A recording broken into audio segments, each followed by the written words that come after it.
Lamentations 3:39, wherefore doth a living man complain, a man for the punishment of his sins? They were, of course, went through a most difficult time there, and Jeremiah is writing that we have no reason to complain, and that's borne out by other scriptures as well. Thanksgiving or complaining, and these words express two contrasting attitudes found in God's children in regard to how he deals with them. And the soul that gives thanks finds comfort in everything. The soul that complains can find comfort in, well, nothing. We might know it by different terms, such as grumbling or whining or griping or belly aching or whatever it might happen to be, or the term you'll find in the King James Version and probably others is murmuring. We know the dreaded murmuring of the Israelites that we find so prevalent. But regardless of what word we use, the same symptoms will be found. And it's an expression of unhappiness, dissatisfaction, and discontent, the dictionary tells us. It's an outward expression of discontent that is within. Discontent that is within. And the message here, even if it doesn't apply to you, I'm certain you know someone that it does apply to. As there seems to be no shortage of complaining, you'll know someone, if it's not you, that needs to hear this. It's a great American pastime. And we live in a complaining society, a complaining culture. People complain about everything. Perhaps you've heard recent complaints come out of Tuesday's events. I think you would have heard, if every result would have been the direct opposite of what it was, you would have still heard complaining come out of Tuesday's events. It's just going to happen. People complain about everything. Free lunch at work. Worked at a place, and they every now and then they would give free lunch. They would have a cookout, hamburgers, hot dogs, pop, chips, whatever you want. Yeah, here it is, free. Take however much you want. And were people saying, "Thanks, this is great. I cannot believe they did this. It's just so wonderful." No, they were not. They were saying these hot dogs are terrible. The pop is just the cheapest stuff in the world. It's about time they did something for us. They're making millions of dollars off of us all year and paying us. And that's exactly what happened. It wasn't good enough. It's a pastime, and some people will reach the peak of satisfaction when they're complaining. You might sit down for an evening of fellowship, and the first thing you know, someone's complaining about this person or this event or that event. Employees complain about the company they work for. Students complain about their teachers. Spouses may complain about each other. There's no shortage there. No shortage. It could be called a way of life. A way of life. And just about everybody does it. And why not? There's so much to complain about. The traffic, the taxes, troubles, you name it. It's there. The commonness of complaining does not make it acceptable, though. And for that matter, the commonness of anything does not make it acceptable. That's not where we determine what is acceptable. We shouldn't. But that does make it more difficult to resist. But the Word of God comes down pretty hard on the sin of complaining, and apparently few sins are as ugly to God as complaining. Now, we may not look at it like that, but it's important to keep things in perspective of not necessarily how we look at it, how does God look at it?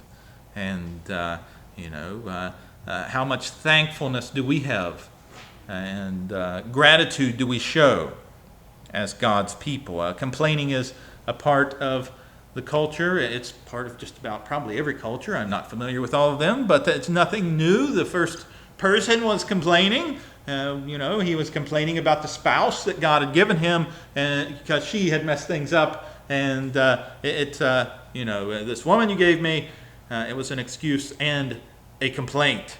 and it's a prevalent sin.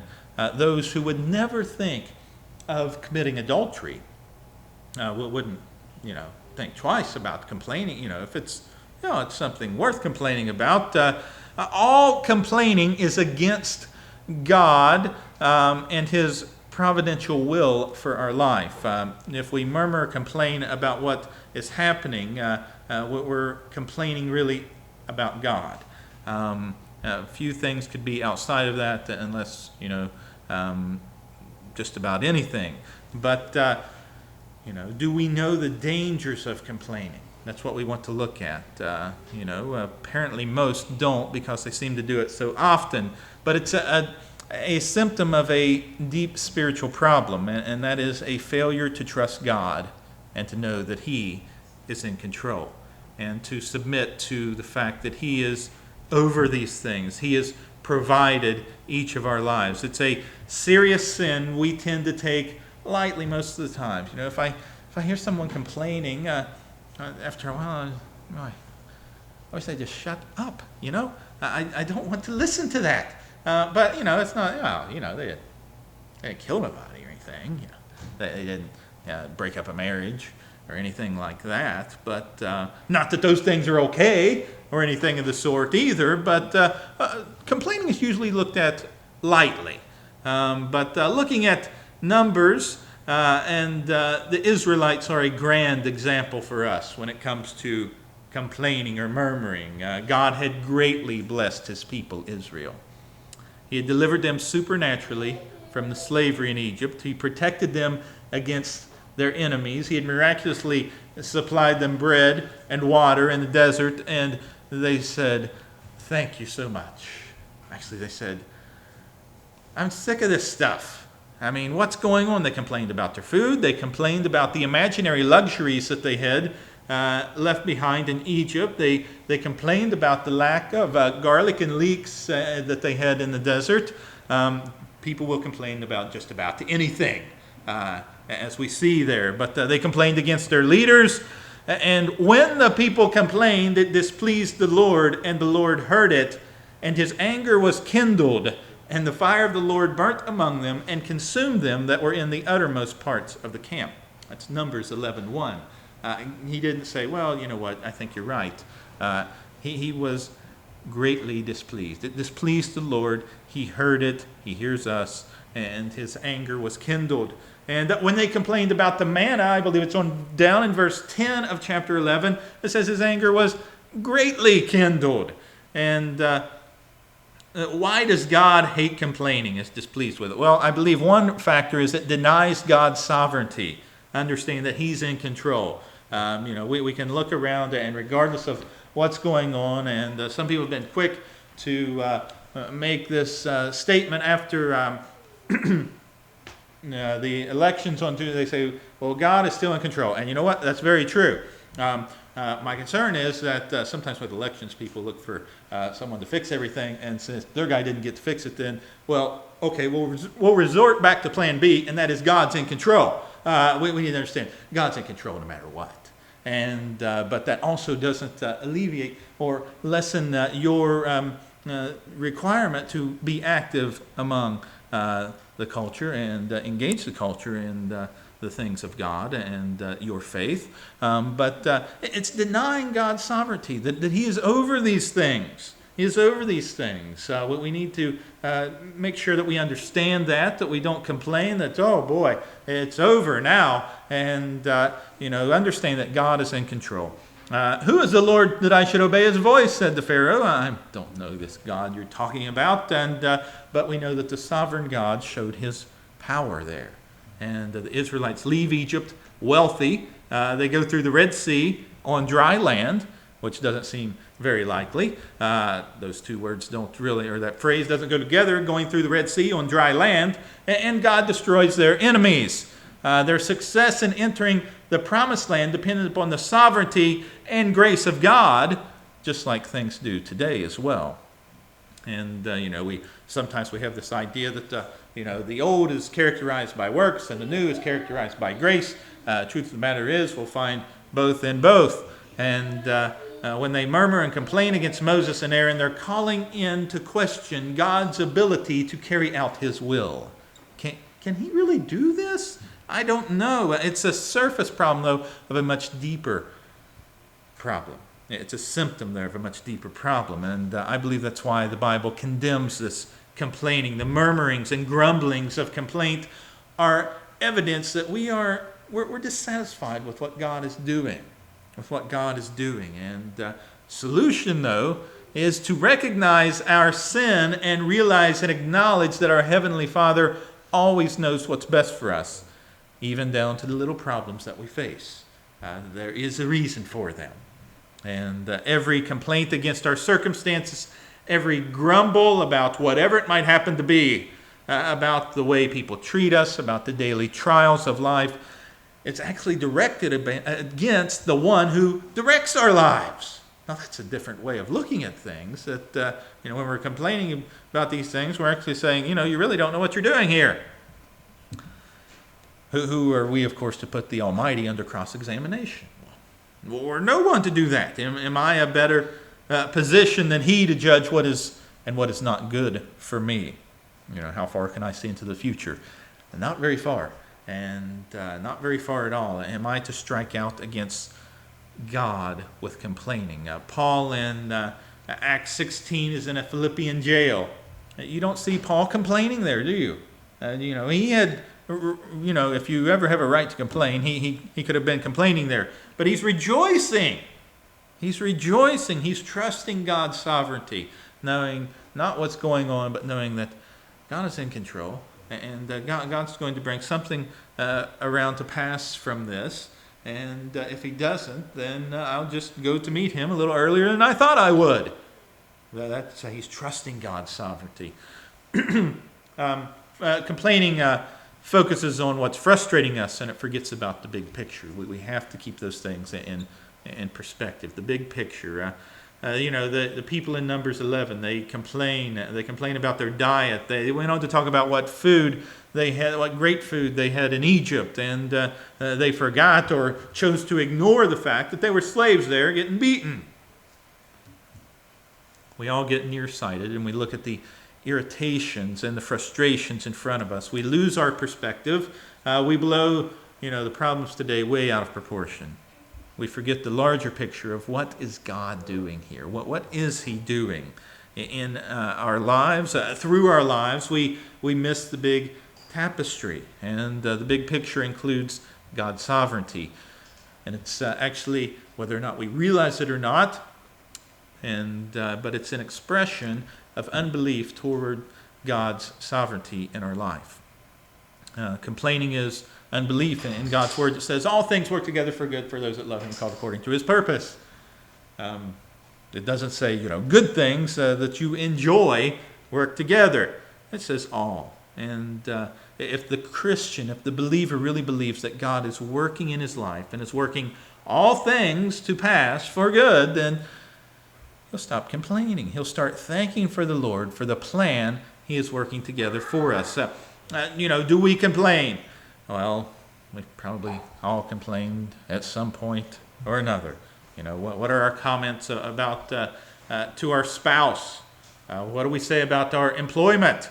Do you complain about someone who didn't treat you like you think should be treated?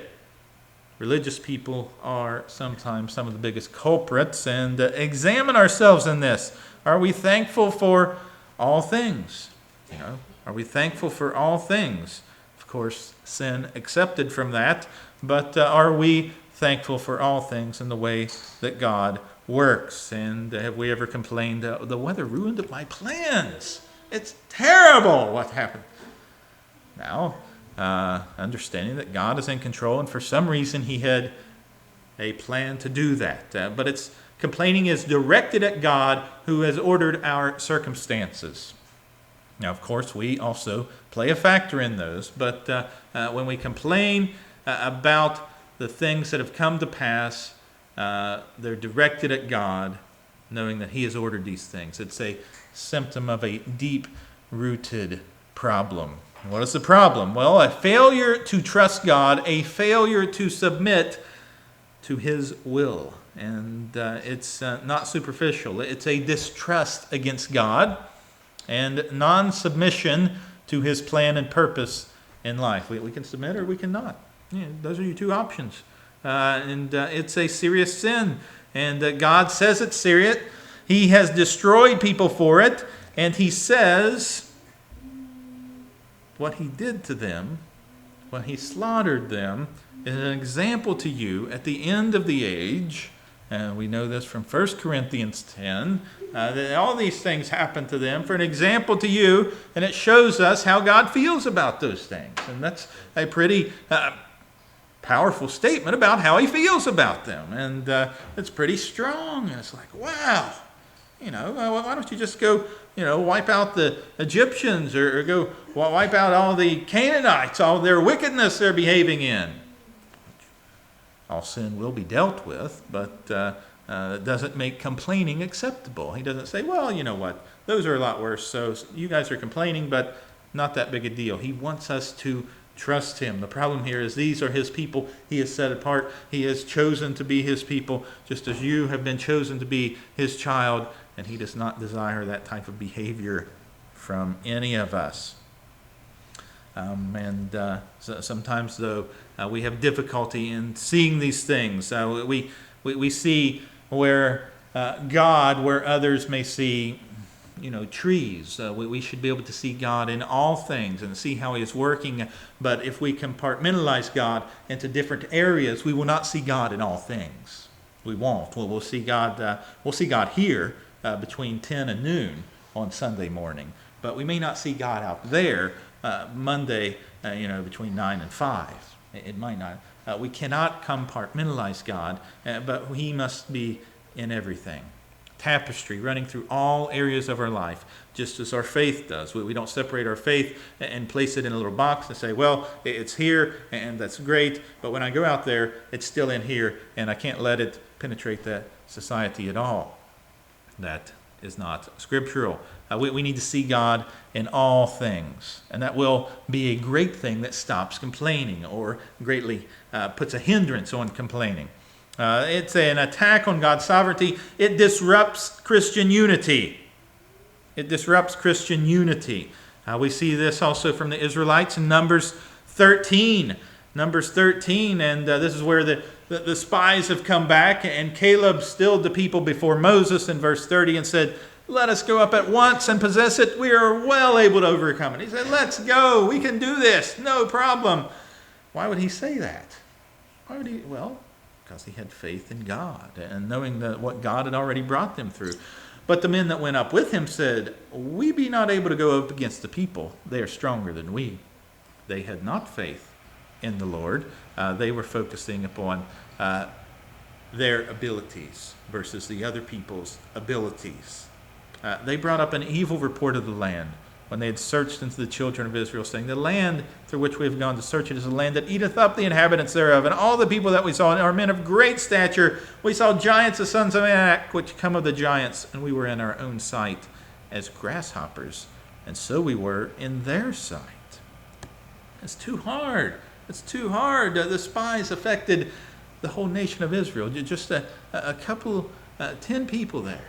10 people reporting affected thousands, tens of thousands, hundreds of thousands, maybe millions of people there. Millions. They started complaining, and what happened? Well, other people started complaining, and they all picked it up. And they said, you know what, it's absolutely right. This is terrible. It's impossible. I don't know what's going on. This stuff is so contagious, it spreads like wildfire.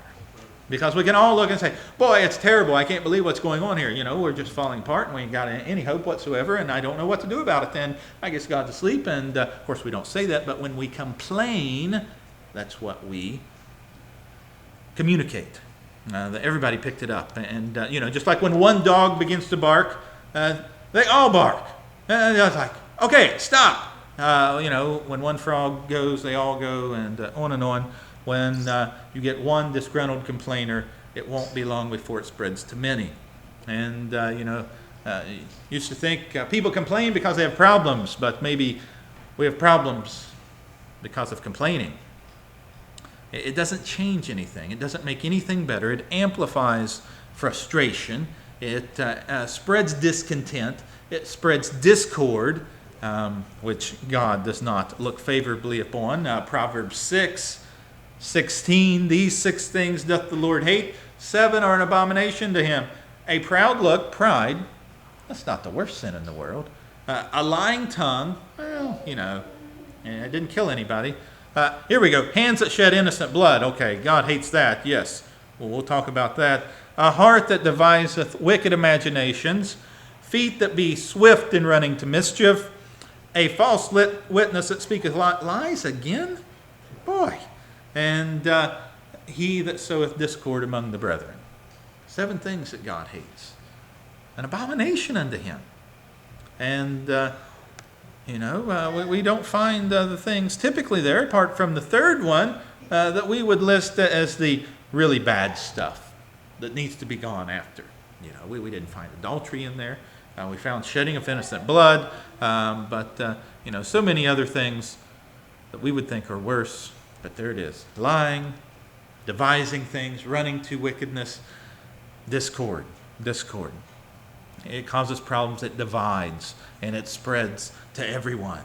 And maybe not everyone in the total sense, but it spreads to many. Most people are followers. Most people are not leaders. Most people are looking for someone to lead them. We see that. Most people are not leaders. As you see that within our country, within our government. I mean, if you read the documents about our government, it talks about the people. And when you look at the people, what they're really wanting is someone else to do it.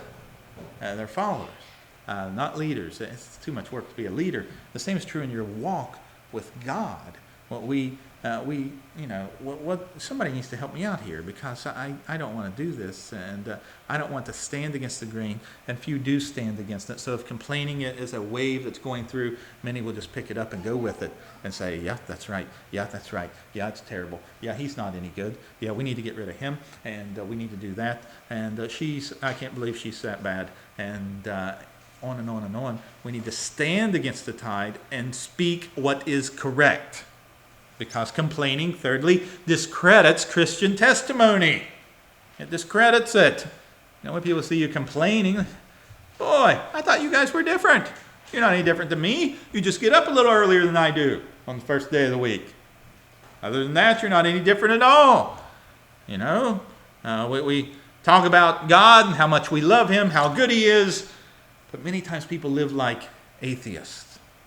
They live like they murmur and they complain all the time. Many times atheists live better than that.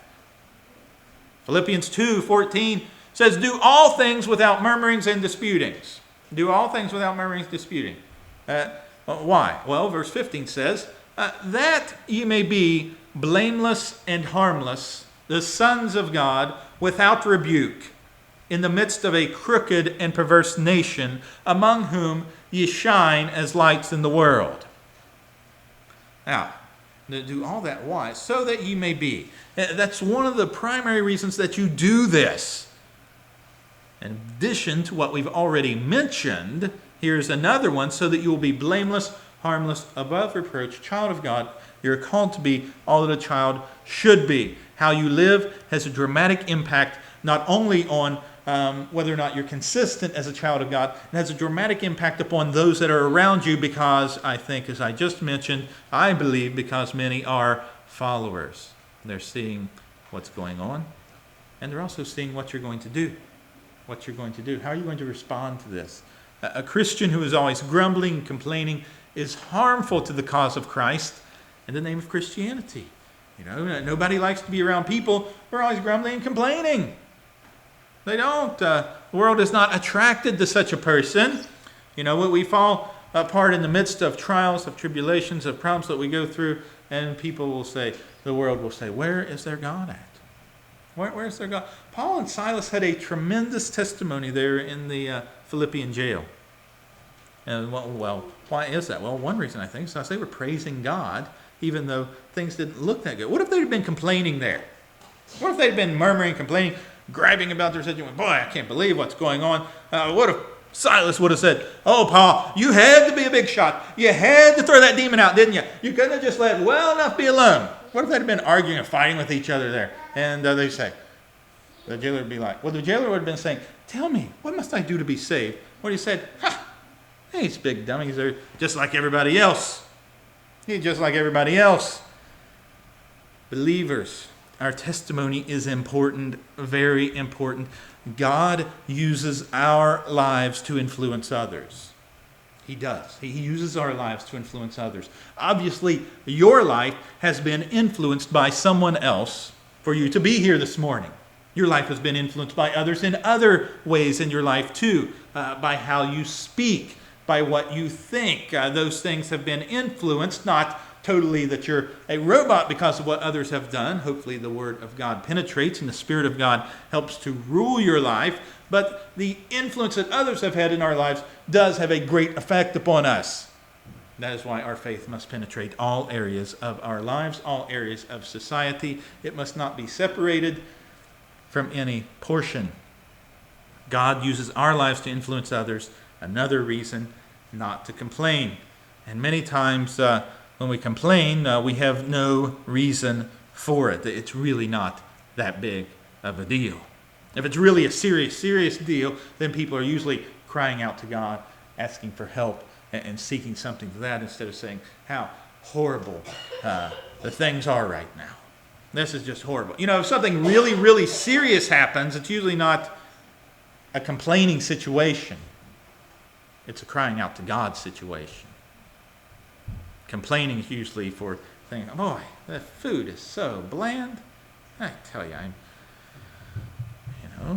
when we stop and think about it, it doesn't take too long to realize how much we have been blessed. And each of us, of course, have been blessed in numerous ways. The more we think about it, the more thankful we will be. Among those sins most exquisitely fitted to injure the soul and destroy the testimony, few can equal the sin of complaining. From Tozer.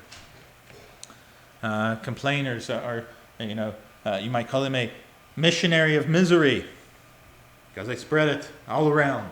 In a sense, we're all missionaries of something, wherever we are. It hurts those around us. It takes no skill, no talent, no IQ. Anyone can do it, just about. It's not difficult to do, but we should not do it. We should not be complainers. The Bible is clear. Complaining is repulsive to our Heavenly Father and a serious sin. It is serious. And thanksgiving, as we enter in our culture here, and most are not really interested in giving thanks. But as we enter that in our culture, it's a good time to remind ourselves of how serious complaining is. Most of us tend to blow it off as a small thing. It's not that big if we notice it at all. If someone is drunk or if someone has a filthy mouth, we tell them, you got to quit doing that. You got to straighten up here. You got to stop. When it comes to complaining, we might rationalize, we might excuse it, but it is sin. And many times Christians are negative thinking. They might look at life through dark glasses, like the Israelites in Scripture. Complain and grumble when they should be praising the Lord for His gracious provision. What has He provided you with? Remember 3 reasons God hates complaining or dislikes it or judges it and will judge it all. First, it denies God's sovereignty. It attacks that. It doesn't rest in the fact that God is in control. God is in control. Complaining disrupts Christian unity.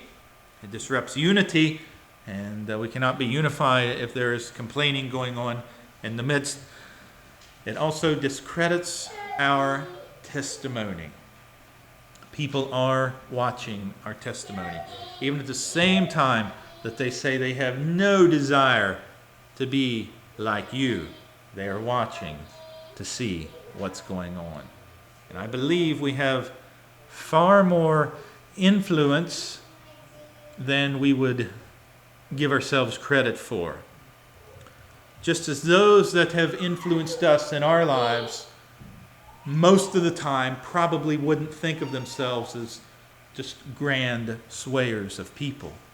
They would think of themselves, oh, I'm just somebody living my life, I'm not really anything special, much as we would likely think of ourselves.